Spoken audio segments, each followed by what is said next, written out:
Olá pessoal, meu nome é Ricardo Rocha e sou professor de Direito Constitucional e hoje eu quero agradecer o apoio que tem sido dado aqui no canal por alunos, ex-alunos, amigos e parentes, para fortalecer o nosso trabalho. E como eu tinha dito anteriormente, o nosso canal ele é feito para vocês, então sugestões de pauta são sempre bem-vindas. E a sugestão de pauta de hoje é de uma seguidora, que me pediu para fazer análise das condições político e econômicas de 2001, na eleição que conduziu o ex-presidente Lula ao Palácio do Planalto, e perceber se essas condições estão postas em 2022.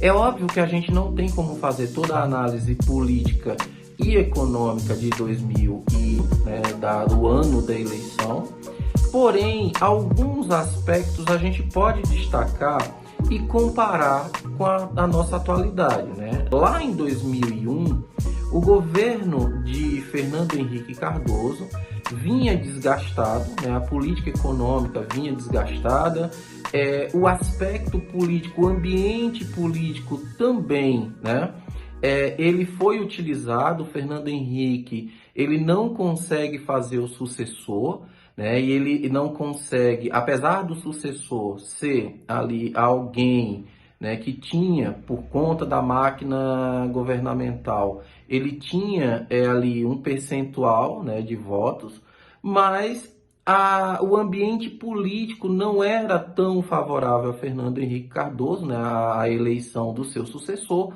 como antes. E aí o ex-presidente Lula se elege e assume a presidência em 2002. Essas condições políticas podem ser verificadas hoje. Vamos fazer uma análise, do que está acontecendo hoje, que pode ou não levar o presidente Jair Bolsonaro a ser reconduzido ao Palácio do Planalto. As condições políticas hoje, elas não são tão favoráveis ao presidente Jair Bolsonaro como eram em 2018. Lá em 2018, existia ainda muito vivo na cabeça das pessoas, a questão da corrupção do Partido dos Trabalhadores e todos os esquemas ali envolvidos, inclusive com o ex-presidente Lula sendo preso.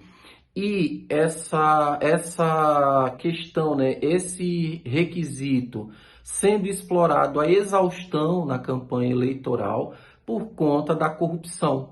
Então, em 2018, a gente tinha a questão da corrupção, do PT, do Partido dos Trabalhadores, que estava muito em voga, a mídia, a opinião pública batendo muito nos partidos de esquerda, o presidente Jair Bolsonaro soube explorar a questão,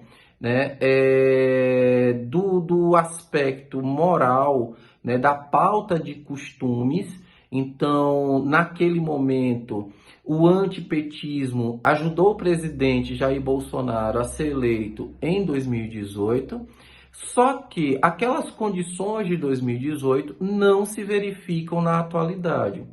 Primeiro porque a pauta de costumes ela foi enfraquecida, o discurso, a narrativa de combate à corrupção também foi enfraquecida, e aí a gente tem um governo, frágil do ponto de vista administrativo, do ponto de vista político, porque hoje, quem comanda o governo, quem dirige o governo é justamente o Centrão, que o presidente ele combatia muito na eleição de 2018, mas para governar ele teve que se render ao Centrão, entregou o orçamento da União ao Centrão. Então esse discurso da anticorrupção, ele foi enfraquecido principalmente pelos próprios atos praticados pelo governo, além de que esse é um aspecto político,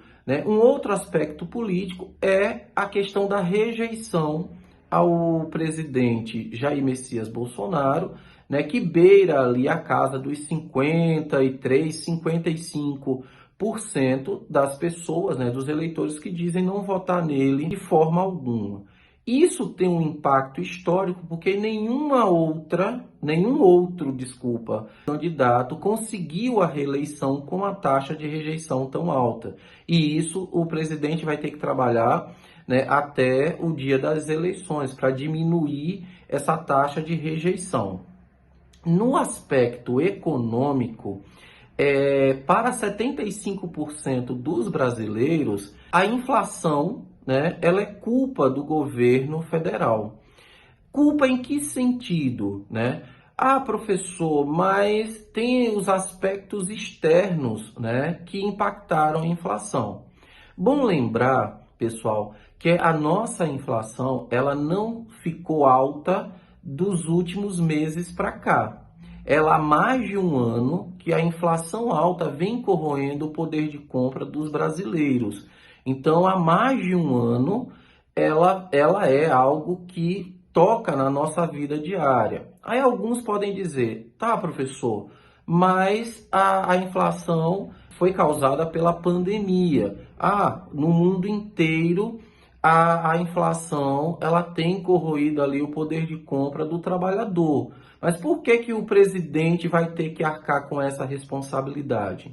A partir do momento que você assume o cargo público, você assume o ônus e você assume o bônus, né? Então, a gente elege nossos representantes para que eles tomem medidas que possam nos proteger, né? Na verdade, quando as pessoas atribuem a inflação alta, esse aspecto econômico dentro do governo, ao presidente Jair Messias Bolsonaro ou a política econômica empreendida ali pelo seu ministro da Economia, né?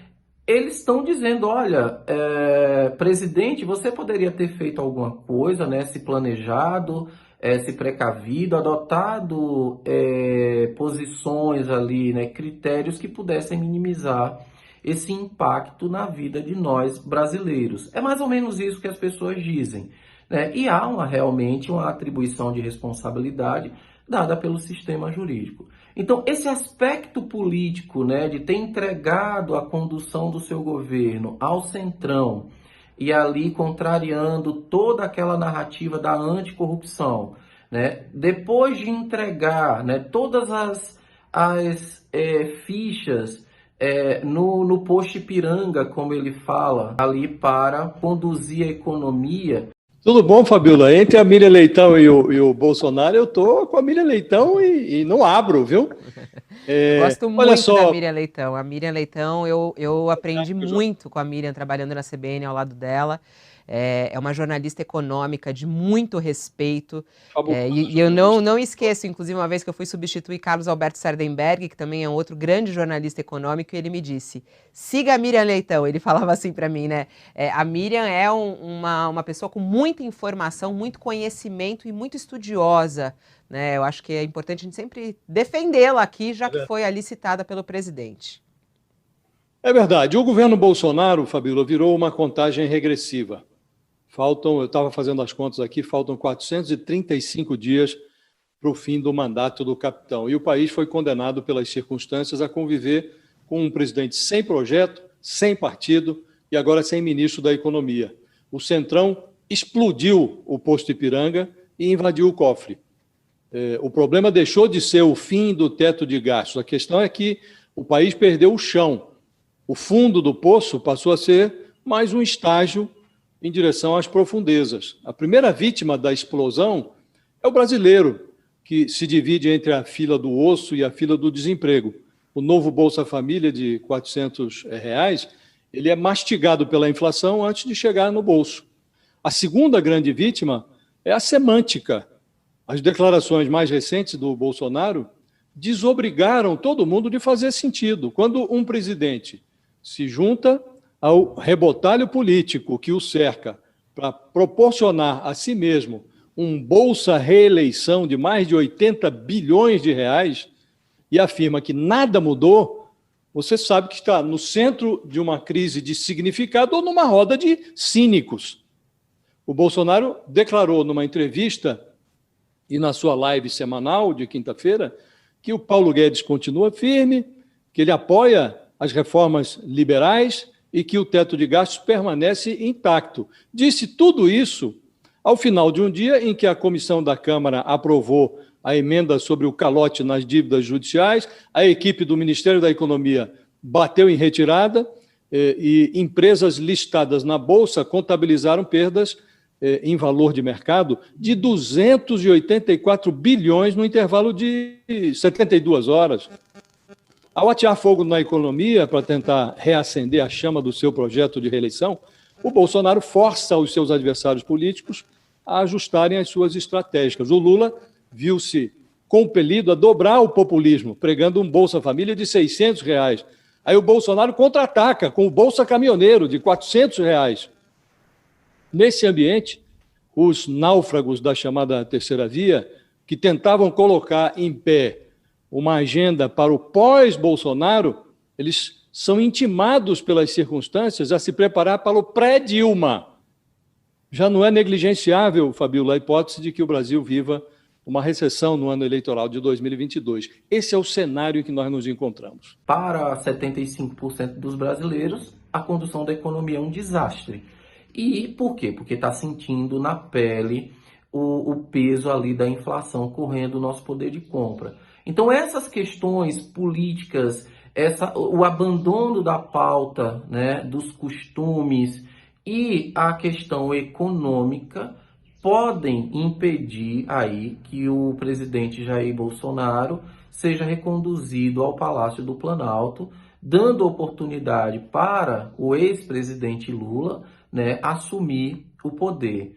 Então, são critérios que a gente analisa, né, e aí de forma muito fria, né, muito objetiva, que podem levar à condução do ex-presidente Lula ao Palácio do Planalto. O que ajudou Jair Messias Bolsonaro no passado, que foi o antipetismo, pode ajudar o Lula da mesma forma nessa eleição, que é o anti-bolsonarismo. Então, espero ter ajudado você, né, na compreensão desse tema. Ele não se esgota aqui, a gente ainda vai voltar a falar sobre ele diversas vezes aqui no nosso canal, que a eleição, né, ela começa efetivamente a partir do dia 15 de agosto e a gente vai estar produzindo material aqui, fazendo análise para ajudar na compreensão desses temas, tá bom? Espero que vocês tenham gostado, curtam, compartilhem, né, ativem os sininhos das notificações para receber nosso material, né, os próximos vídeos, e eu aguardo vocês lá, tá bom? No meu canal. Um abraço.